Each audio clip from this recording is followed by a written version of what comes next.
इस पृथ्वी पर राजा प्रतीप राज्य करने लगे। वे सदा संपूर्ण प्राणियों के हित में संलग्न रहते थे। एक समय महाराज प्रतीप गंगाद्वार यानी हरिद्वार में गए और बहुत वर्षों तक जप करते हुए एक आसन पर बैठे रहे। उस समय मनस्विनी गंगा सुंदर रूप और उत्तम गुणों से युक्त युवती स्त्री का रूप धारण करके जल से निकली और स्वाध्याय में लगे हुए राजश्री प्रतीप के शाल जैसे विशाल दाहिने जांग पर जा बैठी। उस समय उनकी आकृति बड़ी लुभावनी थी। रूप देवांगनाओं के समान था और मुख अत्यंत मनोहर था। अपनी जांग पर बैठी हुई उस यशस्विनी नारी से राजा प्रतीप ने पूछा, कल्याणी, मैं तुम्हारा कौन सा प्रिय कार्य करूं? तुम्हारी क्या इच्छा है? स्त्री बोली, राजन, मैं आपको ही चाहती हूँ। आपके प्रति मेरा अनुराग है। अंततः आप मुझे स्वीकार करें, क्योंकि काम के अधीन होकर अपने पास आई हुई स्त्रियों का परित्याग साधु पुरुषों ने निंदित माना है। प्रतीप ने कहा, सुंदरी, मैं कामवश पराई स्त्री के साथ समागम नहीं कर सकता। जो अपने वर्ण की न हो उससे भी मैं संबंध नहीं रख सकता। कल्याणी, यह मेरा धर्मानुकूल व्रत है। स्त्री बोली, राजन, मैं अशुभ या अमंगल करने वाली नहीं हूँ, समागम के अयोग्य भी नहीं हूँ और ऐसे भी नहीं हूँ कि कभी कोई मुझ पर कलंक लगावे। मैं आपके प्रति अनुरुक्त होकर आई हूँ, दिव्य कन्या एवं सुंदर स्त्री हूँ। अंततः आप मुझे स्वीकार करें। प्रतीप ने कहा, सुंदरी, तुम जिस प्रिय मनोरथ की पूर्ति के लिए मुझे प्रेरित कर रही हो उसका निराकरण भी तुम्हारे द्वारा ही होगा। यदि मैं धर्म की विपरीत तुम्हारा यह प्रस्ताव स्वीकार कर लूँ तो धर्म का यह विनाश मेरा भी विनाश कर डालेगा। वरांगने, तुम मेरी दाहिनी जांग पर आकर बैठी हो। भीरू, तुम्हें मालूम होना चाहिए कि यह पुत्र, पुत्री तथा पुत्र वधू का आसन है। पुरुष की बाहिनी जांग ही कामिनी के उपभोग के योग्य है, किंतु तुमने उसका त्याग कर दिया है। अंततः वरांगने, मैं तुम्हारे प्रति कामयुक्त आचरण नहीं करूँगा। सुश्रोनी, तुम मेरी पुत्र वधू हो जाओ। मैं अपने पुत्र के लिए तुम्हारा वरण करता हूँ, क्योंकि वामोरु, तुमने यहाँ आकर मेरी उसी जांग का आश्रय लिया है जो पुत्र वधू के पक्ष की है। स्त्री बोली, धर्मज्ञ नरेश, आप जैसा कहते हैं वैसा भी हो सकता है।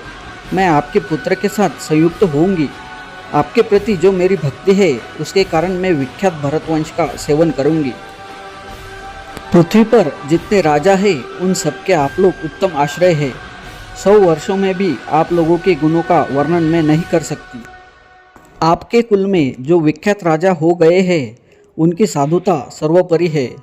धर्मज्ञ, मैं एक शर्त के साथ आपके पुत्र से विवाह करूंगी। प्रभु, मैं जो कुछ भी आचरण करूं वह सब आपके पुत्र को स्वीकार होना चाहिए।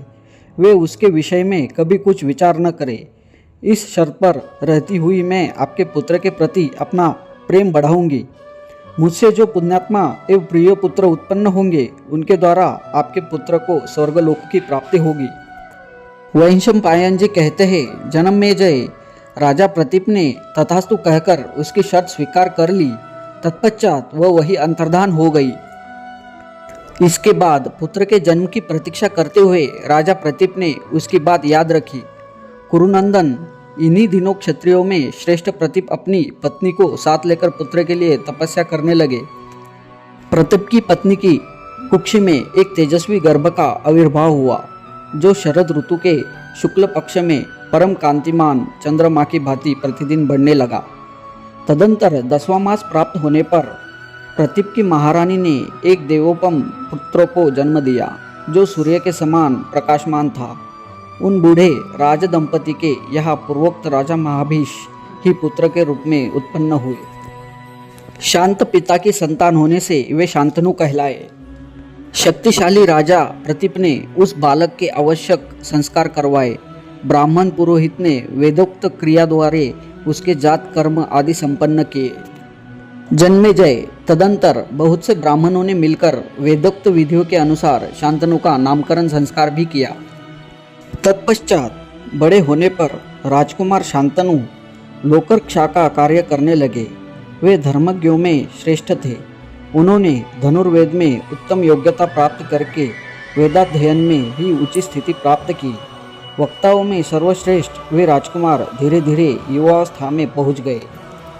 अपने सत्कर्मों द्वारा उपार्जित अक्षय पुण्य लोकों का स्मरण करके पुरुष श्रेष्ठ शांतनु सदा पुण्य कर्मों के अनुष्ठान में ही लगे रहते थे। युवावस्था में पहुंचे हुए राजकुमार शांतनु को राजा प्रतीप ने आदेश दिया, शांतनु, पूर्व काल में मेरे समीप एक दिव्य नारी आई थी। उसका आगमन तुम्हारे कल्याण के लिए ही हुआ था। बेटा, यदि वह सुंदरी कभी एकांत में तुम्हारे पास आवे, तुम्हारे प्रति काम भाव से युक्त हो और तुमसे पुत्र पाने की इच्छा रखती हो, तो तुम उत्तम रूप से सुशोभित उस दिव्य नारी से अंगने तुम कौन हो, किसकी पुत्री हो इत्यादि प्रश्न न करना।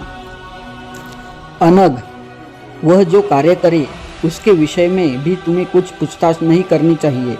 यदि वह तुम्हें चाहे तो मेरी आज्ञा से उसे अपनी पत्नी बना लेना। ये बातें राजा प्रतीप ने अपने पुत्र से कही।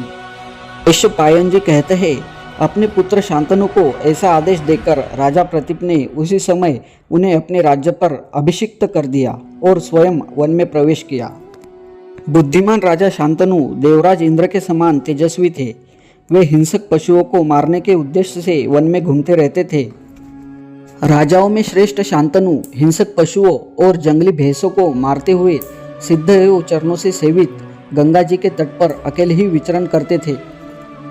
महाराज जन्मेजय, एक दिन उन्होंने एक परम सुंदरी नारी देखी जो अपने तेजस्वी शरीर से ऐसे प्रकाशित हो रही थी मानो साक्षात लक्ष्मी ही दूसरा शरीर धारण करके आ गई हो। उसके सारे अंग परम सुंदर और निर्दोष थे। दांत तो और भी सुंदर थे। वह दिव्य आभूषणों से विभूषित थी। उसके शरीर पर महीन साड़ी शोभा पा रही थी और कमल के भीतरी भागने समान उसकी कांति थी। वह अकेली थी। उसे देखते ही राजा शांतनु के शरीर में रोमांच हो आया। वे उसके रूप संपत्ति से आश्चर्यचकित हो उठे और दोनों नेत्रों द्वारा उसकी सौंदर्य सुधा का पान करते हुए से तृप्त नहीं होते थे। वह भी वहां विचरते हुए महातेजस्वी राजा शांतनु को देखते ही मुग्ध हो गई। स्नेहवश उसके हृदय में सौहार्द का उदय हो गया। वह विलासिनी राजाओं को देखते देखते तृप्त नहीं होती थी। तब राजा शांतनु उसे सांत्वना देते हुए मधुर वाणी में बोले, सुमध्य में तुम देवी, दानवी, गंधर्वी, अप्सरा, यक्षी, नागकन्या अथवा मानवी कुछ भी क्यों न हो, देव कन्याओं के समान सुशोभित होने वाली सुंदरी, मैं तुमसे याचना करता हूँ कि मेरी पत्नी हो जाओ। इसके साथ यह अध्याय पूरा हुआ।